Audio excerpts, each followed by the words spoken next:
12 महीने शिवरात्रि आती है, जिसको 12 मासिक शिवरात्रि कहते हैं। हम कई लोगों से कहते हैं अगर जिंदगी में ज्यादा नियम नहीं ले सकते तो एक नियम ले लो, और उसका फल क्या होता है ये मात्र 3 महीने की शिवरात्रि कर देख लो। केवल 3 महीने की शिवरात्रि, ज्यादा कुछ नहीं कर सकते। हर महीने शिवरात्रि आती है। प्रत्येक शिवरात्रि के दिन 3 जगह पर दिया लगाना प्रारंभ कर दो। पहला, बेलपत्री के वृक्ष के नीचे। दूसरा, शंकर भगवान के मंदिर पर। तीसरा, आंवले के वृक्ष के नीचे। केवल ये 3 जगह पर दिया लगाना चालू कर दो। कौन से दिन?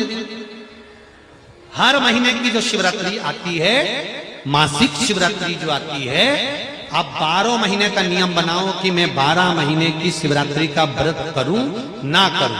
मैं शंकर के मंदिर में 12 महीने जो शिवरात्रि आती है उस शिवरात्रि का नियम लेती हूं कि शिवरात्रि के दिन मैं दिया लगाने 3 जगह पर जाऊंगी। पहला, बोलते जाओ जम के, बेलपत्री के नीचे। दूसरा, शंकर भगवान के मंदिर में या शिव मंदिर की चौखट पर।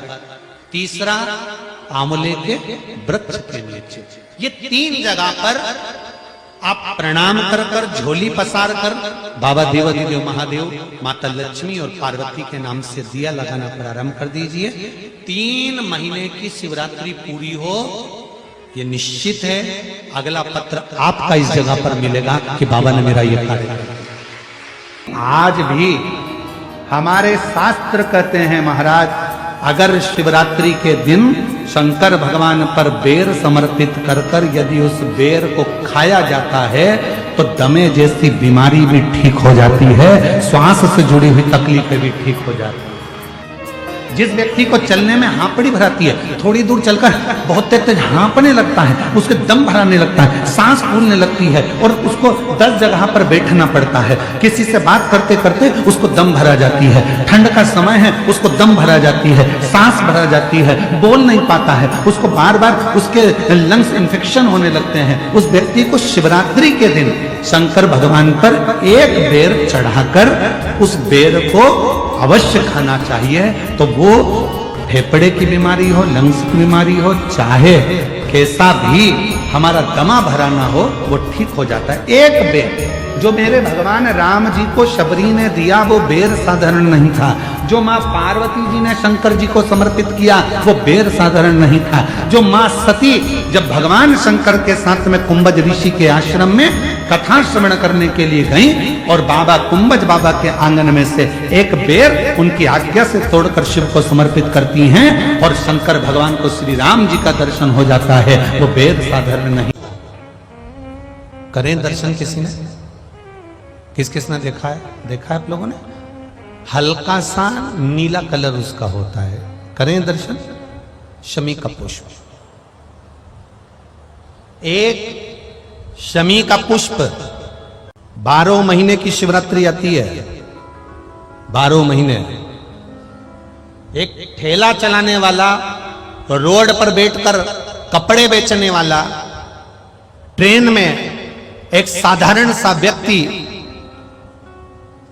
जो भिक्षा भी मांग रहा हो, ऐसा साधारण से साधारण व्यक्ति भी अगर शमी के पुष्प को 12 महीने जो शिवरात्रि आती है उस शिवरात्रि पर बस शाम के समय पर प्रदोष काल में एक शमी का पुष्प यदि समर्पित करना चालू कर दे तो मेरा महादेव उसका हाथ पकड़कर उसकी उन्नति की ओर उसको ग्रहण कर देता, नीचे आ ही नहीं सकता।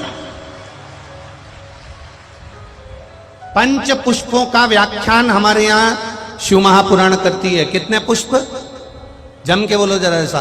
5 पुष्प। एक एक पुष्प की महत्वता आपके जीवन में होना चाहिए। कभी आपने विचार करा होगा कि भगवान कृष्ण जब रुक्मणी जी को लेकर आ रहे थे तो रुक्मणी जी के भाई की 5 चोटी भगवान कृष्ण ने क्यों कर दी? भागवत सुनिए सबने। तो भगवान कृष्ण ने रुक्मणी जी के भाई की रुक्मी रुक्मबाहु की ये 5 चोटियां क्यों कर दी? और आखिर 5 चोटी 5 चोटी अगर भगवान ने रुक्म बाहु की, भगवान ने कृष्ण ने रुक्मणी जी के भाइयों की अगर 5 चोटी करी, तो वो 5 चोटी करने के बाद मेरे भगवान फिर रुक्मणी जी को ले जाते शंकर भगवान की आराधना के लिए क्यों रुके? शिव की आराधना करने के लिए आखिर महादेव क्यों रुकते और क्यों वहां पर पंच पुष्प समर्पित करते?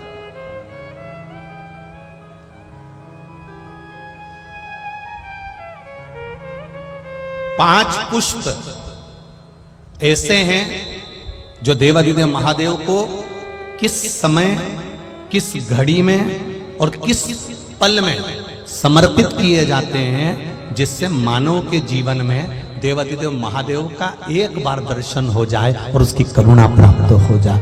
पंच पुष्प वजह से 5 फूल कौन सा महादेव को कब चढ़ाया जाए जिससे जिंदगी में कोई बड़ा रोग, कैंसर जैसा, लीवर जैसा, किडनी जैसा बड़ा रोग कभी जिंदगी में सम्मुख में ना आए। ऐसा कौन सा पुष्प शिव को चढ़ाया जाए कि जिंदगी में, हमारे जीवन में जो दुख आया है वो कैसे कट जाए। उस पंच पुष्प को हम समझेंगे, वो 5 फूल हम समझेंगे। आप जब शिवलिंग का निर्माण करें, यहाँ करोड़ों शिवलिंग का निर्माण हो रहा है, करोड़ों शिवलिंग का, पार्थिव शिवलिंग का निर्माण करें तो आपके भीतर का भाव शुद्ध होना चाहिए, आपके भीतर का निर्मल स्वभाव होना चाहिए।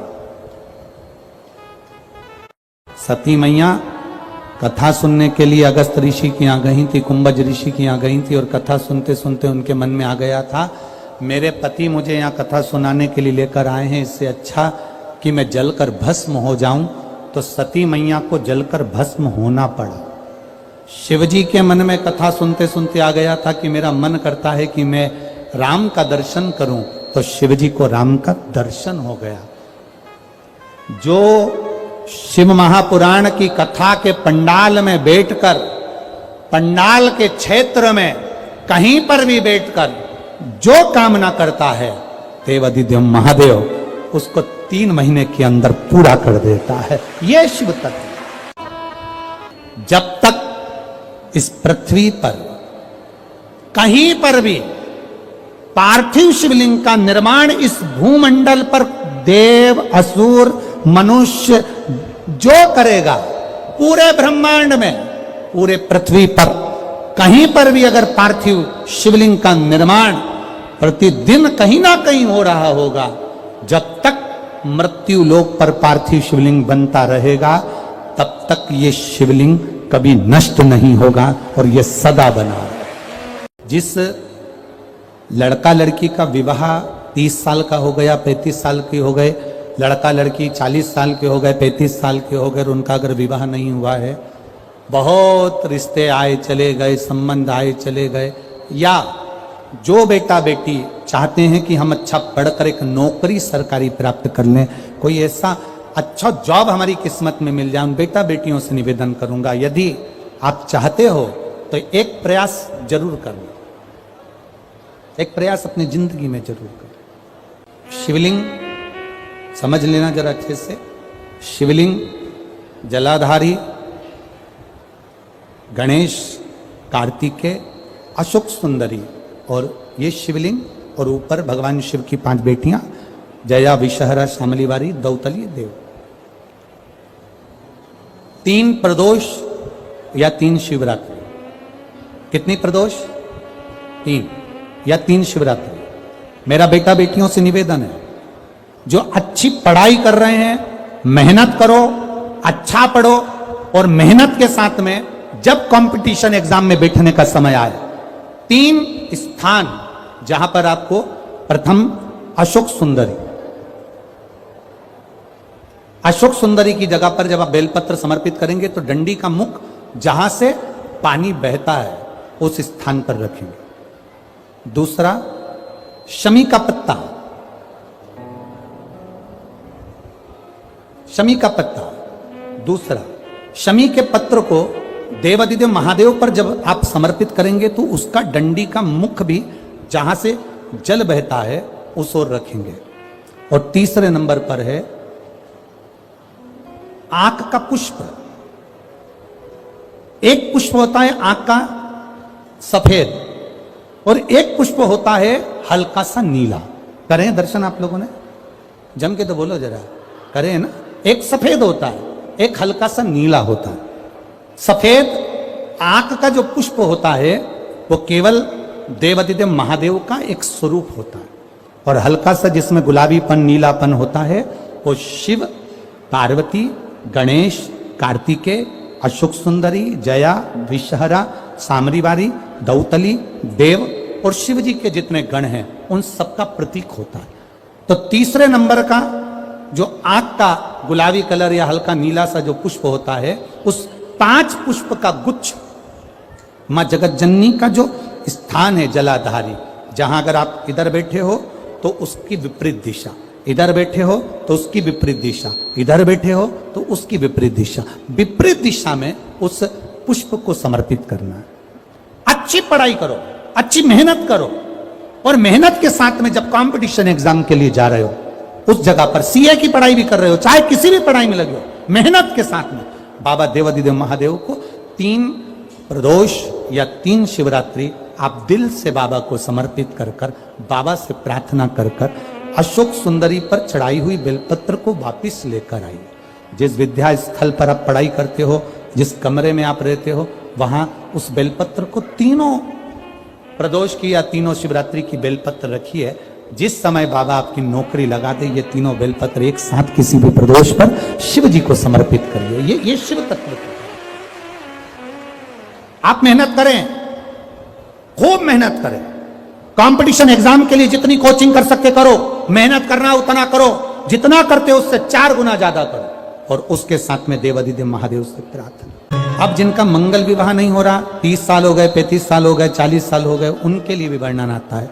एक बेलपत्र, एक शमी पत्र, और महाराज वही आंकड़े का पुष्प 5 अपने हाथ में लेकर, बेलपत्री का वृक्ष जो होता है उस वृक्ष के नीचे उसको रखकर शंकर भगवान के मूल मंत्र का स्मरण करते हुए, चाहे तो आप पंचाक्षर करें, चाहे आप षडाक्षर करें, चाहे आप श्री शिवाय नमस्तुभ्यम करें, केवल जो जल का पात्र है वो जल के पात्र से 5 बार जल समर्पित कर कर, बेलपत्री के वृक्ष की 7 परिक्रमा कर कर, बाबा से प्रार्थना कर कर, उस पत्ती पुष्प को लेकर वापिस सजाएं, पूजन वाली जगह पर उसको रख दीजिए, और बाबा कृपा करेगा, जितना जल्दी होगा उतना मंगल विवाह आपका पक्का कराएगा, ये निश्चित। बेलपत्र का पूजन, कहीं दूर जाने की जरूरत नहीं है हमको भगवान को पाने के लिए। तुम्हारे घर के पास में जो शिवालय हो, तुम्हारे घर के पास में जो देवालय हो, हम वहां भगवान की आराधना करें, हम वहां आराधना। कितना भी